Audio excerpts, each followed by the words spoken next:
Hello and welcome back to another episode of Chasing Green Arrows. Today I have with me Musti, who is our usual host, and I'm just going to take over from him today because we're going to be talking about United, and we're going to let him give him a chance to put his thoughts out there and give his ratings. And along with Musti, we have Zohair, who's our guest tonight. How are you doing, Zohair? I'm doing great, Abra. Thanks so much for asking. Always a pleasure to be chatting football with the lads. Always a pleasure to be on Chasing Green Arrows. Nice to meet you for the first time. Yep, pleasure meeting you as well. Musti, any initial thoughts on United and on the performance today? Man, I'm extremely happy. In the beginning, it wasn't it was a bit shaky, kind of nervous. I think that penalty changed everything. It wasn't a penalty, if you ask me, but it changed everything. And then it was just a composed performance from the second half. I think the second goal just before the first half ended, that killed the game. And then it was a composed performance from United. But yeah, I'm really happy with the 3 points. But it wasn't the best United performance. You could see some tired legs, but really happy with that performance. Yeah, sounds good. Zoe, do you have any thoughts to add? A lot of it is basically what Musti just went over. Shaky beginning, shaky start to the game. Villa were pressing hard. I don't think it was a penalty either. I think it was a soft decision. I think Conte got unlucky with that one. But it really changed the dynamic of the game because you can make the argument that penalty for us was against the run of play. And once that goal went in, it kind of just deflated Villa. And from there, it was a very professional performance on United's part, to go onto the front foot, capitalize on the fact that, hey, you know what, we've been given an opportunity, we're up 1-0, let's make the most of it. And to score that second goal right before the halftime whistle, I think was so clutch in killing the game off, like Mustafa said. Great performance overall. Happy to see us win. Happy to see a record come United's way after a long time, a positive record. Usually we've been on the negative side. And yeah, just looking forward to the rest of the season, really hoping we can make the most of the last couple of games. Yeah, and a power strike by Greenwood too, right? That was some shot. Kid dynamite. I think I'm getting more convinced that he's the best youngster right now that England have. That's incredible. A conversation for another day. So we'll get on to the player ratings. Yeah. Let's start off with the goalkeeper, David De Gea. Your thoughts? I'd give him a 6. He didn't have to do much. He got beaten a bit on the outside post. Me and Zoe have been talking about him recently, but he didn't have much to do. I think just 6 is good enough for me. So are you? I've got him down as a 7. I think he could have done a little bit better with the Trezeguet shot that came off the post. But overall, decent performance. Nothing really for him to do, but nice to see him get a clean sheet. I think every clean sheet is so crucial for him, especially with the up and down season he's had. So I'm happy with giving him a 7. Got to give him a little bit of love. An extra point because you like him. That's it. Yeah. Right, so we'll go with Zohair. We'll give him a 7. I think he did okay. Clean sheet, just give him an extra point for the clean sheet. All right. All right. Always nice to give a clean sheet, right? Yeah, that's true. All right, moving on to the defense, we had Victor Lindelof. What about him?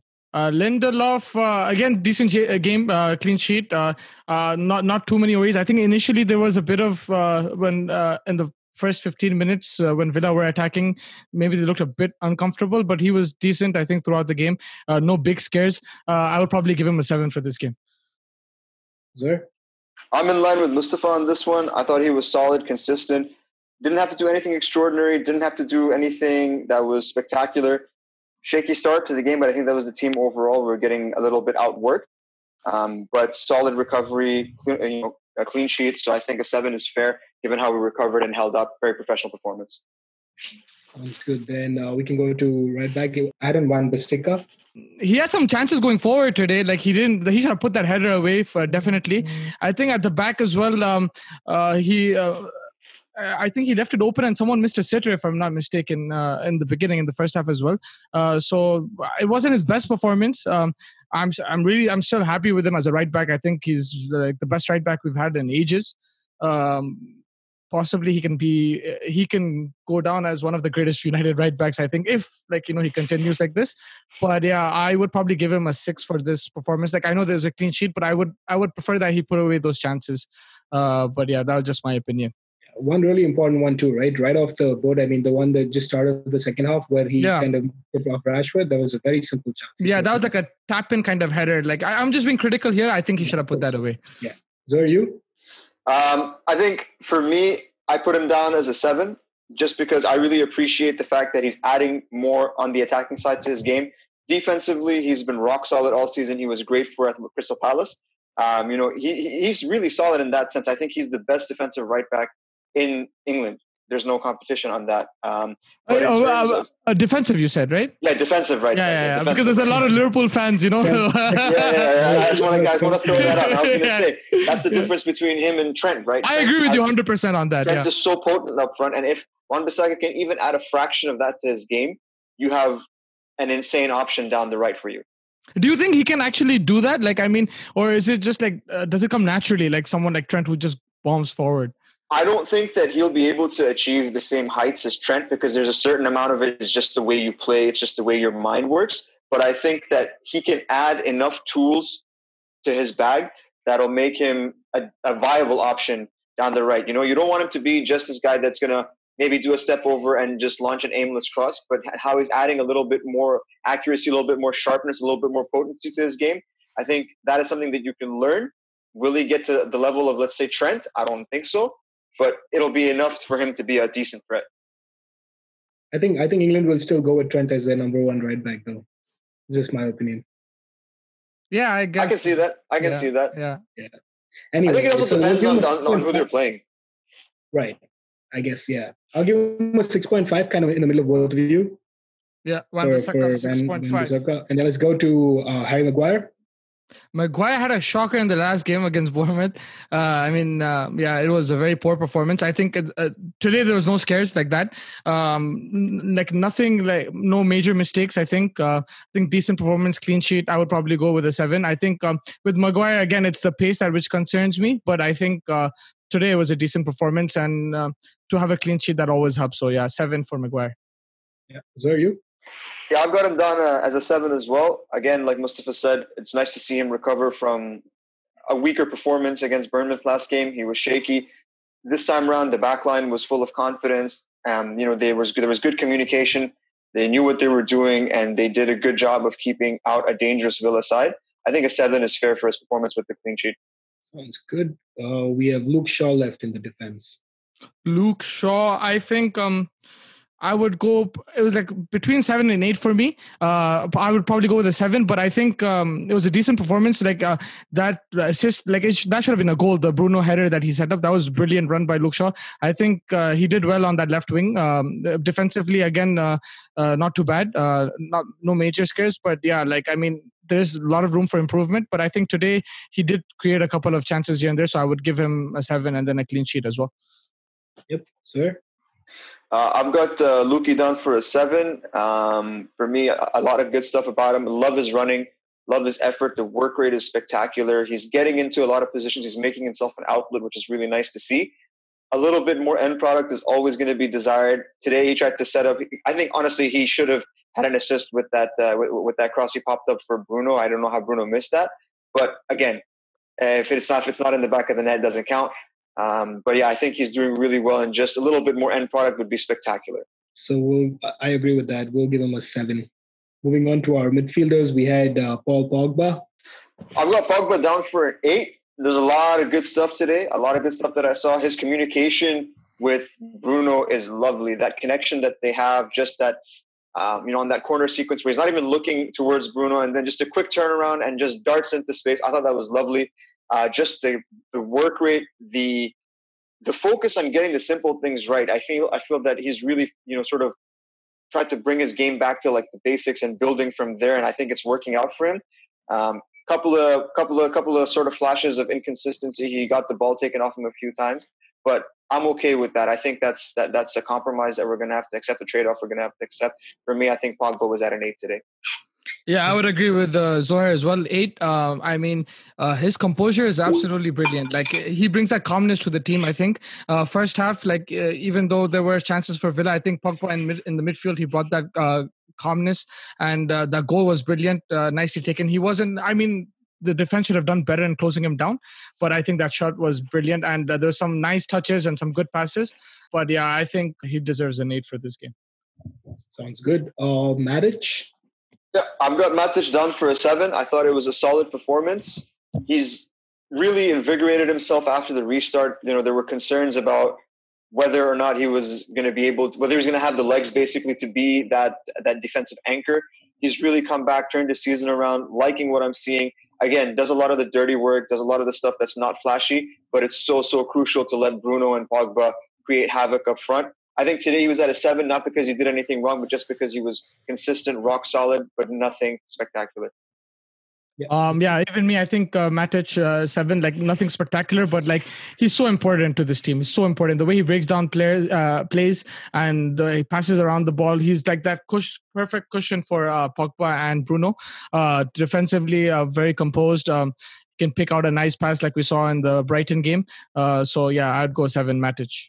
Right, and it's nice to get a new contract for him as well, right? Yeah, definitely, man. Like last year, as we were discussing this last year, I don't think he was close to getting a contract. Like last or the beginning of this year or the end of last year, he wasn't close. But I think now it was the right decision. Yeah. And like you mentioned, right? He's gotten that defensive role kind of sorted because he gives Pogba that ability to kind of keep moving around so that he can add to the attacking side of the game, which is nice. So it's definitely he's a good player to have, even if he gets a little bit older, as a player to come off the bench and stuff like that to break plays out and stuff like that. But anyway, definitely. We can go to Bruno.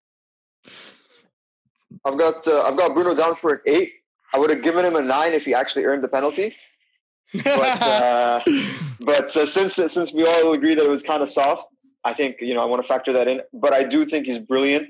Again, I mentioned his connection with Pogba. I think what's even more important is how vocal he is. He's always talking. He's always telling players, "Hey, make this run. Go over here. Go that way. I'm going to do this. Do that." There's so much communication, and it's leadership that was frankly missing from the midfield, missing from the team in general. And Bruno's really brought that aspect of the game, that intangible, that's even, I think, arguably as important, if not more important, than his actual footballing skills. Great assist to Pogba. Lovely corner routine. I think an 8's very fair for his performance today. I'm just really happy with how he's going. I wanted to give him a 10, but I'll give him a 9. But just for the fact, man, he's changed the whole season around. Like for me, like Zoe said, he's the missing ingredient, right? Like when you have a nice meal and you miss like some salt or something, that guy is it. He's the missing ingredient. He's taking United to another level right now. Again, yeah, he didn't like that wasn't a penalty, but the fact, the way he got into the box and then turned and made it look like, I think that's an art in itself as well. Like it wasn't a blatant dive, but yeah, it wasn't a clear penalty either. But just like, his awareness, he knew that the defender was there. He won that penalty, and that was missing before. And that penalty changed the whole game for me. And then the assist to Pogba as well. Yeah, it wasn't great, but like it's there on the stat sheet. And then again, like the way he picks out passes, unlocks defenses. Bruno's just been outstanding. I wanted to give him a 10, but I'll stay with 9. I think it would be fair to give him an 8.5, kind of in the middle of both of you guys. Also, to Zoe's point about not actually earning it, have to cut off a little bit of the point for I think I gave him an extra point just for his impact, man. Like before. I agree, but I think you're talking. But yeah, you're right. Like I mean, I would agree with Zoe's rating if I wasn't like a United fan. I would probably. It hurts me to give him an 8 if it makes it feel better. Yeah. Like I would agree with that. Like it's a neutral, but I'm just giving him the extra point just because the way he's turned the season around. And that's kind of how it's been for the few games, and not necessarily only the specific game. So I'm just gonna give him an 8.5 based off of that one. All right, perfect. Okay, let's go to Rashford. Do you want to take this one? Yeah, I'll go Rashford. Man, he's been unlucky. Like today, I saw he had some decent chances. He should have scored in the end when Pogba gave him that pass. He had the chance also, like which hit off Pogba's butt. That was going in. I think even if Pogba didn't come in the way, but unlucky. I think he's slowly getting into it. Like that injury really like hampered him, I think, before the lockdown. But he needs to be more clinical, I feel. But he made some nice runs there. So I would probably go with a 7 for Rashford. So I've got Rashford down for a 7 as well. I think he's just going through a dip in form right now. He's not scoring things that he was usually putting away. But you see the effort. You see the IQ is still there. The off-ball movement is fantastic. The runs that he's making, how he draws defenders to him, draws them out of position. I think that's all great stuff, and that's so integral to how he's going to come back to form. It's just a matter of getting lucky with a couple of chances to give him that confidence back. But just on today's performance, I'd give him a 7. I think it was solid. should have scored, but unfortunately didn't. So just to ask you about Rashford, like I think the fact that Greenwood's more clinical, I think that's slowly taking pressure off Rashford's shoulders as well. Do you think? Or Absolutely. I think it's the same thing that applies to the Bruno Pogba situation. That when we had just Pogba, there was kind of too much on his shoulders, given that he was the best player talent-wise in the midfield. So it was always he's the one who's going to have to drag us out of a situation. Same thing with Rashford. He's the one who's going to have to score. He's the one that's going to have to, put the ball in the back of the net. But now that we have options for scoring with Martial stepping up, with the explosion of Mason onto the scene, I think it really makes things easier. Like you said, it takes pressure off him. It allows him to go through this dip in form, and it's not so glaring. It's not so blatant as it would be if it was only him who was scoring. Yep, I think we'll give him a 7. He did have a couple of good chances, and he'll get there. I think a typical striker, he'll go through a little bit of a dip of form, but he'll get there again, I think. Moving on to Greenwood.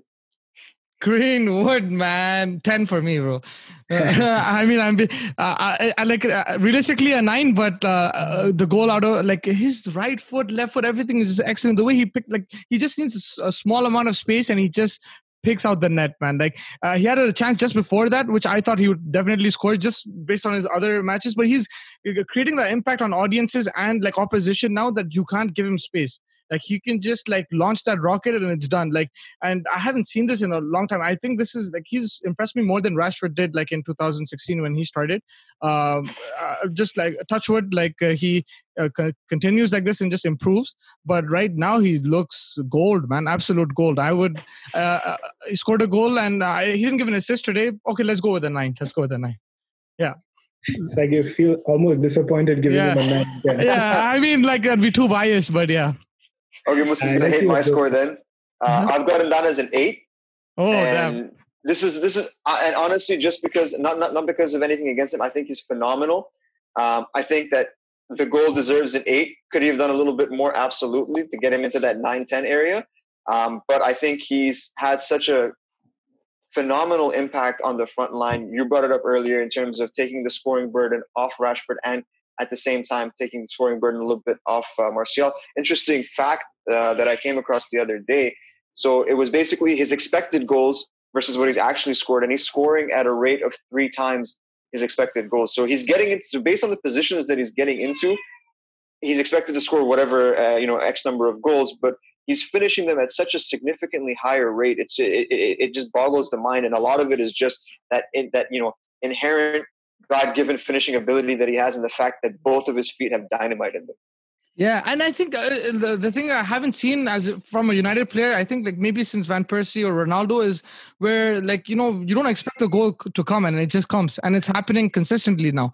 I didn't expect those goals he scored in the last few games. Even today, like now I expected it because he's doing it, but like it wasn't a clear-cut chance. He created that and just like smashed it in. So for sure. I mean, if you look at the angles that he's scoring from, the positions that he's in, like those are not necessarily easy scoring positions, but he is always, he's been finishing them off at a remarkable clip. And it's just, whether it's a combination of placement, power, whatever it is, it's working and I'm loving it. Yeah, just before we quickly move on, I forgot to tell you this, but our host is an Arsenal fan. So I wanted to ask you, Saka or Greenwood one more time. Saka or Greenwood? No, not you. I want to ask him. I want to ask the host. I know for you, it's Greenwood. I know you're saying Greenwood, bro. That's not a question for you. So you know that I know that your answer. I'm going to be significantly biased and say Saka. I'll tell you what. What I'll tell you is that I think he is the best player on your team alongside Aubameyang and Ceballos. Saka, but he's not better than Greenwood right now. No way, bro. Like I said before, I think this is a conversation for a completely different day. I just had to bring it in there. We have to bring Arsenal in every conversation. We just have to. But yeah. I think we're doing our job if we're having a part in every conversation. Right? Yeah. But respect to Saka as well. Yeah. Yeah. But anyway, I just a small point about Greenwood over here. I'm just playing devil's advocate, and I'm just trying to be critical about it. The goal that he scored, right? It was a great goal, and everything was good. But he didn't have anyone closing him down, right? So based off of that, it was a great goal, but he didn't have anyone like really coming in closing him down, and he wasn't challenged per se for that goal. I'm just being very critical and very harsh maybe on him, but do you think that could have changed a little bit? Maybe because some of the other chances that he had, he probably was like, I don't want to say he didn't score because of that, but in that specific moment, do you guys agree with that analogy at all or no? I think for me, what was great is if you look at the build-up to that play, how he created that space. Yes, absolutely. If there was a defender, closing him down better in a better position, 100% the chances go down of him scoring from that position. He's scored ridiculous goals from positions that he has no business scoring from. But I think if you look at the off-the-ball movement in that scenario, I think that's where it really stands out. It's he created that space with that give and go with Martial, and just a little bit of movement, that quick shimmy, and just gets that that half a yard of space to launch that rocket. So yeah, absolutely. If the defender closes him out, better. But I think you also have to give him credit for making that space in the first place.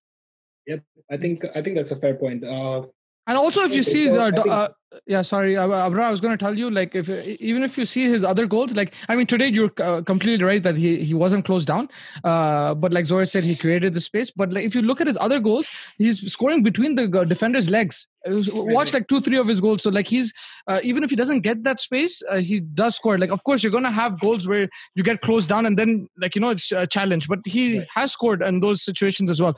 Today he had the space and he just took advantage of it, I guess. But yeah, that was a fair point that you had. No, the only reason I brought it up was because of the fact that we're basing the player ratings off of this game, right? So just you're giving him that for the rating, I mean, that's why I think Zohar gave an 8, I guess. I think I'm gonna stick with Zohar over here. I'm going to continue to give him an 8, not because it's good. I didn't go for a 10, huh? It's good. I didn't go for it. I would have embarrassed myself for the 10. No, man, why? Go. If you feel passionate about it, go for it. Yeah, no, but for me it was a 9. But I agree with you. I'm not going to disagree. But yeah, for me it's still a 9. I won't change my thing. But yeah, I agree with your overall rating. And this has nothing to do with him not being as good as Son. Thank you for clearing that out. Thank you. Okay, moving on. Martial. He came from France. 50 million. Bro, the guy deserved a goal today.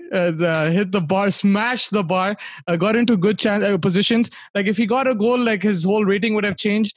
I mean, I don't really want to give him a 7. I think it was an 8 performance, but like, you could say because he didn't score, you'd have to, like, I would probably give him a 7. But he created space again for the likes of Pogba and Bruno, and he was brilliant. Like, and he looks more energetic now. Like, people used to say he has a lazy kind of attitude, but he looks very energetic. He's going for the ball. He's getting into clear-cut chances, and like, he was really unlucky to score. So like, it's harsh to give him a 7. I would probably want to give him 8, but I'll just go with 7 and let's see what Zohar says. I mean, I've got him down for a 7. I can tell you why you would give him an 8 because he kind of nailed that assist to Mason on that goal. Yeah. But I've got him down for a 7. I wish he had scored. You know me, I'm a huge Martial fan. Yeah. I think his talent is up there, and it's just that consistency that's been missing. And now, like Mustafa said, his work rate is really beginning to improve. You're really seeing him, running around, making a nuisance of himself, growing into that center forward, that number 9 role that maybe he was struggling a little bit earlier on in the season. His chemistry with Rashford, his chemistry with Bruno, his chemistry with Pogba, his chemistry with Mason, just that our entire midfield and forward line just is really gelling well together. And I think they're bringing out the best in each other. I've got him down for a 7 just because I'd love for him to score. Yeah. But maybe next game. Yeah, I agree with that. And then we moving on to the substitutes that came on. We started off with McTominay. Zoe, you want to take that? Well, McTominay, I liked what he did when he came on, brought energy right away, running into the middle of the park, give us a little bit more steel, tired legs and whatnot, remedying that. I think it's nice to see Ole rotating the squad like that, getting these guys game time, because right now our team's kind of picking itself. It's hard for McTominay to get a start, but at least getting a decent runabout as a sub is better than nothing. I've got him down as a 6.5 just because, the impact, there wasn't enough time for him to make an impact, but everything he did looked solid. I'd bump him up to a 7 if he had longer to do something, but I go at a 6.5. Yeah, I would give him a 6. Played well. Nothing. He didn't do anything wrong. Like Zohar said, right now, I think Matic is like the number 1 for that spot, so he's not going to get chances to start. But I think right now it's a fair enough evaluation. We just want him off the bench just to keep everything calm and composed. They didn't concede a goal. He did his job. So I think I would give him a 6 as well. So I'm just gonna go ahead with the 6 for him. Let's go on to Brandon Williams.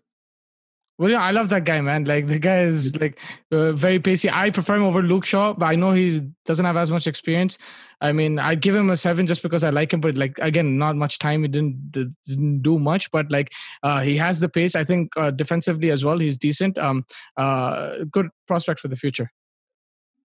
I've got Brandon down as a 7. I love the kid. I think he brings so much talent. He's got that pride in the jersey. I'm giving him a 7 specifically because of one play where Luke Shaw was caught out of position and Brandon covered the ground and made the block. And I think that was really nice to see. He's got a good head on his shoulders. Doesn't really get caught out of position. Obviously, he's got the right amount of pace. I think he's going to be a great option for us down the left, and especially given the fact that he's, a lot of times he does play out of position for us as well, but he holds it down when he does play on the right. I really like him. I'm going to give him a 7. Sounds good. I'll put him down as a 7, and then Fred.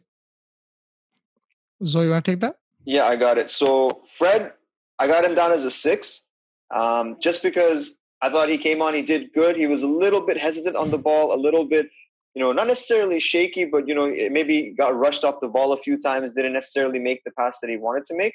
But, overall solid. He's really improved his game. He's just another guy, unfortunately, that's I don't want to use the word suffering, but he's missing out because of just the way that the team is playing and everything is gelling together well. So he's missing out because of that. I think in the first half of the season, he really, staked his claim to the first team.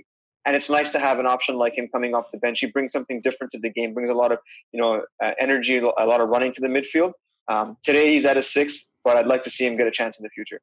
Yeah, I would go 6 as well. Just one thing I would want to see of Fred is to be behind the ball a bit more, like Matic does, like, get off plays, because when you have the likes of Pogba and Bruno, there's not much need to go too up front. Like, he has the legs, but I think I would want to see him move sideways a bit more and break down attacks.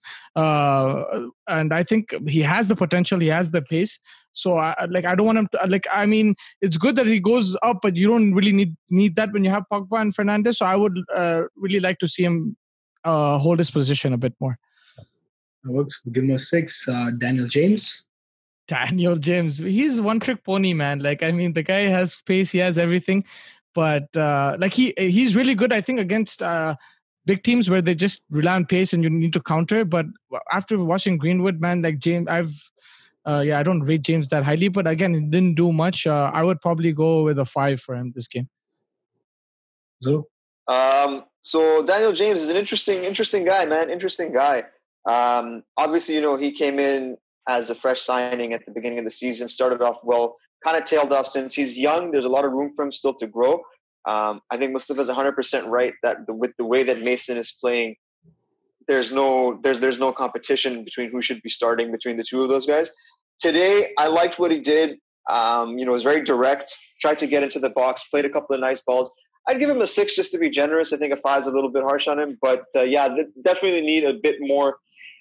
Well, not a bit more, a lot more from him to really justify his place. At this point, he's kind of squad player level, and really depends who we get in the off season. Right now, he's, let's say, second in the pecking order for as a winger spot. If we get someone like Sancho or someone of that talent, then I see him dropping even further unless he brings changes to his game. Yeah, and with his pace, if he just improves his passing and shooting is just terrible right now, if he just improves that, he could be a very, very crucial player. Like in the last 10, 15 minutes, come on and score or create a chance, 100%. But yeah, I think that's the issue. I think it's age. It'll come with age. Yeah, with age. Hopefully, that's what I'm hoping as well. Yeah, I think we'll round it out to a 5.5 just to be fair on him a little bit. 5.5. Finishing off United with Ighalo. Bro, I love that guy, but as a bench player. But today, he didn't get. He normally gets chances. Sometimes he puts them away. Sometimes he doesn't. Like today, it didn't happen. So I would give him a 5, but nothing against him. I think he's a decent striker. I would keep him. I think I would give him. It's good that we have another year of him. I think, right? We extended his. Yeah, we extended for another year. Yeah. Yeah. So I think he's a good off the bench, but yeah, I wouldn't. It'll be interesting to see how he plays in the cup games next season if he can improve his goal scoring there. But yeah, he does get chances and stuff. Just today, based on today's performance, I gave him a 5 because there was no chances for him. Yeah. For me, I put him down as a 6 just because I liked the energy that he brought to the game. He didn't get any chances, so kind of difficult for him to really show what he's about in terms of an attacker. But him running around in midfield, he's got a lot of strength. He's a strong dude, and the way he holds the ball up, the way he holds off his marker, I think was nice to see. And even just in midfield, just tracking back, he added a little bit, solidity. So even if he's not contributing on the attacking end, it's still bringing something to the team overall. You might call it a generous rating, but I'll give him a 6 so we can round him out to a 5.5. I have a quick question, like very quick. He looks bigger, right? So is that fat or muscle? Because he was much leaner in Watford. So is that like fat or I don't know what the level of competition in China is. So if he's not being pushed, it might be a little bit of fat. Yeah. But I mean, he does look bigger, right? He does look bigger. He does look bigger. But he's carrying himself well. He's also a little bit older, right? So Watford, he was younger. He was maybe a little leaner. Now he's got a little bit more heft to him. But hey, man, if he's using that strength for us and using it well, I have no issues with it. Yeah, pretty nice player to come off the bench too, right? I mean, decent off the bench. When you're winning the game, you just want to keep the ball on the other side and him hold it up for a bit. That's useful. It gives you a different option. We'll run up to 5.5. Just quickly before we end, your thoughts on Aston Villa, if they're going to stay up, and who was your player of them? That's it. We can run it off over there. So you go first. So I think, personally speaking, at this point in time, I think it's very tough for Villa to stay up.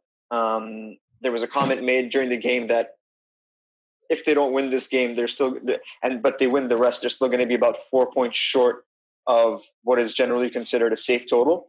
I think it looks like they're going down. I'm not sure about the rest of their fixture list. I think it's tough. Yeah, it's tough. If it is tough, then they're definitely going down. I know they play Arsenal because I know Arsenal's on every single game they have left. So Okay. So I mean, if they're playing Arsenal, then that's definitely going to be a very tough game for them to walk away with 3 points. So just based off that, if we take that one game, then you're already even further off that hypothetical safe total. I think their best player, I think Grealish tried a lot. I think he was unlucky that not to have scored with that side foot volley. Very difficult shot. I also really liked what Trezeguet was doing. A lot of good movement from him. And I think Luiz, I'm not sure, he's a midfielder. But I liked what I saw from him as well. A lot of good stuff happening over there. So there's definitely some bright spots on that Aston team. I don't know how many of them are going to stay with Villa if they do go down. I don't see Grealish staying. I don't see Trezeguet staying either. Yeah, there was a lot of talk of Grealish to United, but I don't think you need him anymore. That's the thing, right? That's the thing. Me and Mustafa were talking about this as well, that with the way that Pogba and Bruno are playing, it kind of not necessarily eliminates, but it reduces the need for a creative player like that. But again, think about it. It's nice to have that rotation. It's nice to have that depth, right? If Pogba or Bruno get injured, then who comes into the team? So is it fair for a player of Grealish's caliber to come in essentially as a rotation player, as a bench player? Maybe not. But at the same time, any big team, if you take a look at the ones that are very successful right now, the Madrids, the Bayerns, what have you, there's enough depth, and the players that they have coming off the bench are arguably starters on other teams. True. Musti, you want to go?